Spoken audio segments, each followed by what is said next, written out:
Hello students, welcome to race biology. इस channel का नाम चेंज करके अब रेस बायोलॉजी कर दिया गया है। अगर आप बायोलॉजी फील्ड से हैं, चाहे आप नीट की प्रिपरेशन कर रहे हो, चाहे बीएससी कर रहे हो या एमएससी कर रहे हो या फिर किसी भी कॉम्पिटिशन एग्जाम की तैयारी कर रहे हो, अगर आप बायोलॉजी फील्ड से हैं तो इस चैनल को आप सब्सक्राइब कर लीजिए। यहाँ पर आपको बायोलॉजी फील्ड से सारी की सारी इन्फॉर्मेशन आपको दी जाएगी।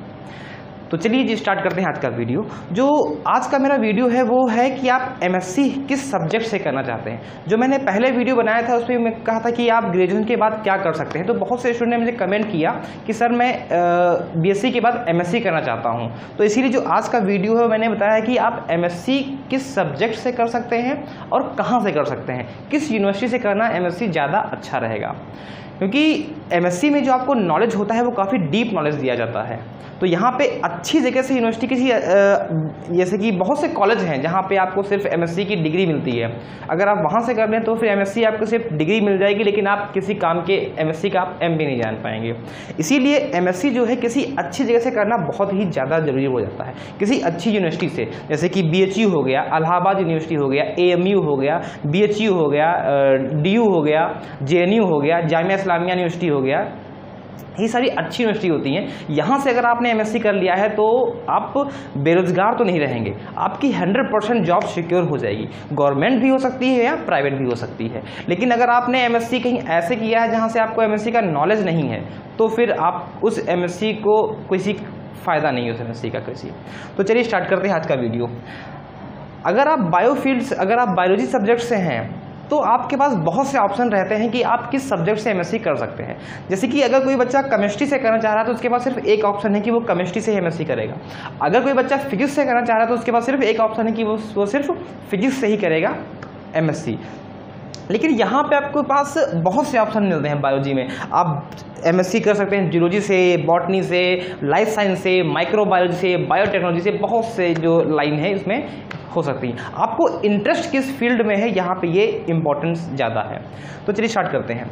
यहाँ पे जो बायोलॉजी सब्जेक्ट उसको हमने दो कैटेगरी में डिवाइड कर दिया है। एक होता है क्लासिकल बायोलॉजी, एक होता है अप्लाइड बायोलॉजी।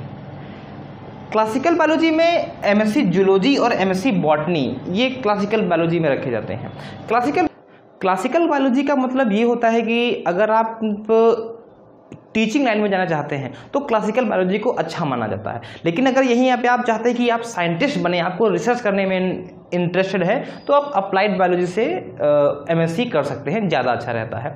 आप दोनों में बन सकते हैं। अगर आपने क्लासिकल बायोलॉजी से किया हुआ है एमएससी तो आप टीचर भी बन सकते हैं, साइंटिस्ट भी बन सकते हैं। लेकिन इसमें टीचर की अपॉर्चुनिटी जो होती है थोड़ी सी ज़्यादा होती है। और यहाँ पे मैं एक बात कहना चाहूँगा, अगर आपने सोचा है कि आपको एमएससी के बाद में प्रोफेसर बनना है या टीचिंग लाइन में जाना है, तो जिस सब्जेक्ट के आप टीचर बनना चाहते हैं, जैसे कि अगर आपने सोचा है कि मैं जो बॉटनी डिपार्टमेंट में प्रोफेसर बनूंगा, तो आपको एमएससी जो है वो बॉटनी से ही करनी पड़ेगी।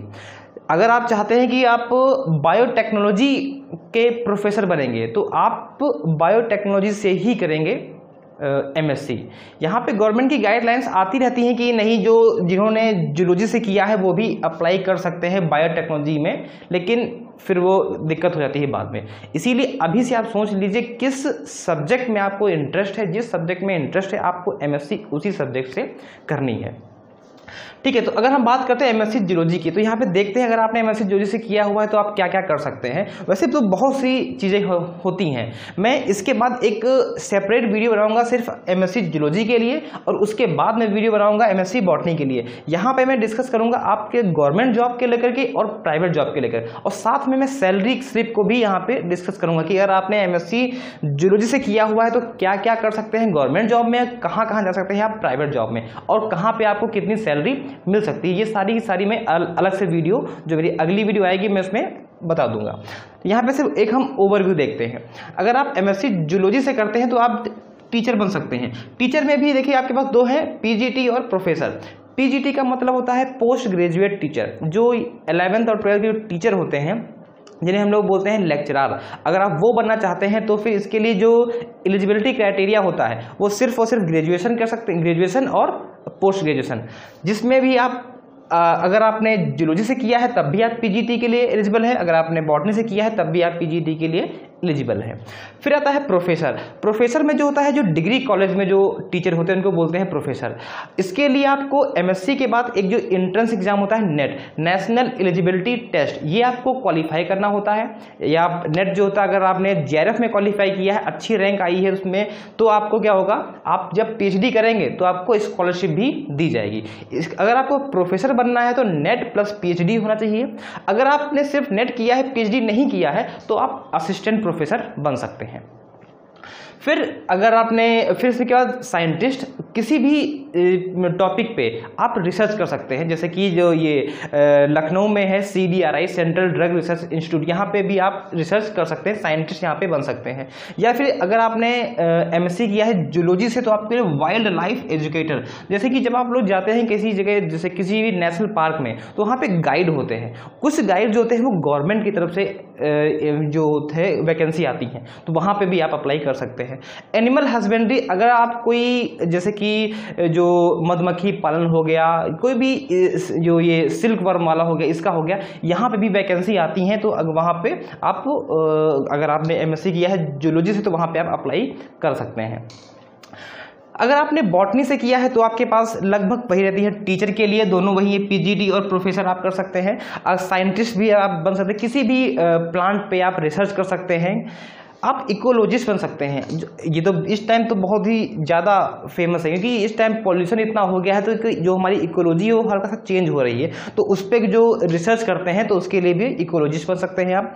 या फूड कंपनीज में भी वैकेंसी निकलती है कि अगर आपने बॉटनी से किया हुआ है एमएससी, तो फूड कंपनी में भी आपको भी जॉब मिल सकती है। फॉरेस्ट डिपार्टमेंट में भी अच्छी खासी जॉब मिलती है। एक ये जो बहुत से इसमें अधिकारी लेवल की भी जॉब आती है, जहाँ पे एमएससी मांगते हैं बॉटनी से, आप उसमें फॉरेस्ट डिपार्टमेंट में भी जा सकते हैं। या फिर जैसे कि BSI botanical survey of India, IARI Indian agriculture research institute, forest research institute, यहाँ पे भी वैकेंसी जो होती है वो निकलती हैं। तो कहने का मतलब ये है, अगर आप PG कर रहे हैं, पोस्ट ग्रेजुएशन कर रहे हैं, चाहे वो जूलॉजी से हो, चाहे MSc से हो, चाहे जूलॉजी हो, चाहे बॉटनी हो, लेकिन अगर आपने अच्छे से किया हुआ है, आपने बिल्कुल पढ़ के किया हुआ है, अच्छी जगह से किया है, नॉलेज पूरा गेन किया है, तो आप बेरोजगार नहीं रहेंगे, आपकी कहीं ना कहीं जॉब लग जरूर जाएगी एमएससी के बाद में। अब बात कर लेते हैं अप्लाइड बायोलॉजी की। अप्लाइड बायोलॉजी में क्या होता है, अगर आप रिसर्च में बहुत ज़्यादा इंटरेस्ट है, जैसे कि किसी खास पर्टिकुलर चीज़ में, जैसे कि अगर आपको बायोटेक्नोलॉजी सब्जेक्ट काफ़ी अच्छा लगता है, तो आप एमएससी बायोटेक्नोलॉजी से कर सकते हैं। इसमें जो कंपनीज होती हैं जो फूड जो बनाती हैं, जो ये जैसे कि जेनेटिकली मॉडिफाइड क्रॉप होते हैं, कुछ कंपनीज होती हैं, वहाँ पे वैकेंसी निकलती हैं। गवर्नमेंट की भी वैकेंसी इसमें निकलती हैं, लेकिन इसमें वैकेंसी जो है उसमें आप अगर बायोटेक्नोलॉजी से करते हैं तो आपको फॉरेन जाने के भी चांस रहते हैं, विदेश में भी इसमें आपको जो जॉब अपॉर्चुनिटी है वो मिल जाती है। माइक्रोबायोलॉजी का मतलब अगर आपको बैक्टीरिया, वायरस, फंजाई, एल्गी, इन सब में इंटरेस्ट है, डिजीज़ में इंटरेस्ट है कि हाँ मुझको इस डिजीज़ का ये करना है, जैसे कि इस टाइम जैसे जो आया हुआ है कोरोना वायरस वाला, तो माइक्रोबायोलॉजिस्ट की बहुत ज़्यादा डिमांड बढ़ गई है, क्योंकि जो वायरस पे या बैक्टीरिया पे वर्क करते हैं वो उनको माइक्रोबायोलॉजिस्ट बोलते हैं। तो इसमें भी आप एमएससी करके आप अच्छी खासी जॉब पा सकते हैं। मॉलिक्यूलर, बहुत से और डिपार्टमेंट भी हैं, जैसे कि मॉलिक्यूलर बायोलॉजी कर सकते हैं, लाइफ साइंस से भी आप एमएससी कर सकते हैं। तो यहाँ पे आपको ये देखना, पहले एम आपको थोड़ा सा करना पड़ेगा कि जैसे कि आप टीचर की तरफ रुख रख रहे हैं या फिर साइंटिस्ट की तरफ रुख रख रहे हैं अपना।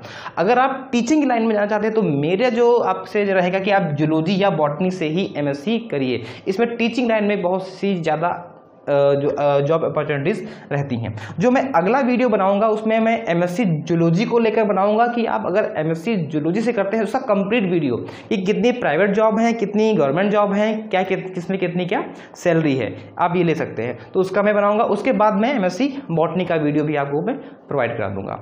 तो उम्मीद करता हूँ आपको वीडियो अच्छा लगा होगा। अगर आपको अच्छा लगा हुआ तो लाइक कर दीजिएगा और इस चैनल को सब्सक्राइब करके बेल आइकन को भी प्रेस कर दीजिएगा। Thank you.